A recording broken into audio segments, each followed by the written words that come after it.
Here we go. Well, as we march toward the peak of this year's cold and flu season, the good news is there are steps we can take to stay healthy, and there's ways to alleviate our symptoms if we or someone in the family does get sick.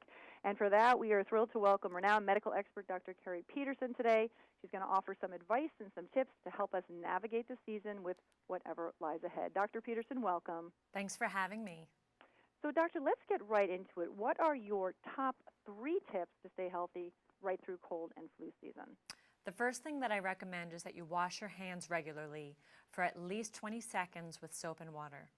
Next is to keep your hands off your eyes, nose, and mouth, because that's how we spread germs to ourselves. And lastly, be sure to get your flu shot. Okay, great advice. Now, let's say despite these preventive efforts and other things we do, what are some safe ways to alleviate our symptoms if we do end up getting sick? Well, you want to make sure you get plenty of rest. If you do get a fever, use a cool, damp washcloth just to be more comfortable. Drink lots of fluids. Warm water, broth, or electrolyte beverages can be helpful to prevent dehydration. If you get a sore throat, you can do some saltwater gargles. And for breathing issues, you can try a humidifier. Plus, studies have shown that the cold and flu virus thrive in dry places. So by keeping the humidity in your home between 40 to 60%, something like a Vicks humidifier can help reduce the survival of flu and cold viruses in your home. Okay, great to know. Now, here's something I think parents go through at least once during the season. When is it time to keep a sick child home from school? Well, the first thing to ask yourself is, does your child have a fever? If they have a temperature of 101 or more, then you should keep them home. So taking their temperature is the first way to gauge and what to do. I work with Braun, and they offer the Thermoscan ear thermometer, which is #1 among moms and pediatricians.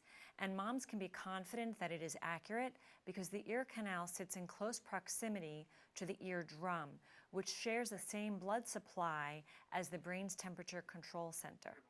The next question to ask is, can my child engage in class? If they're too run down, then keep them home. And lastly, ask yourself, is my child too contagious to go to school? If they are, then they should stay home.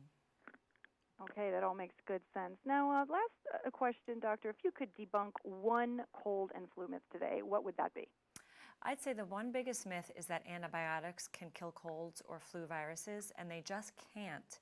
Antibiotics work to kill bacteria, and colds and flus are viruses, so they don't work for those. Okay, good to know. And finally, Doctor, if we need some more information, where can we go find it? VicksHumidifiers.com. Okay, well, Dr. Keri Peterson, thank you so much for joining us, and we hope you have a healthy season ahead of you. Thank you.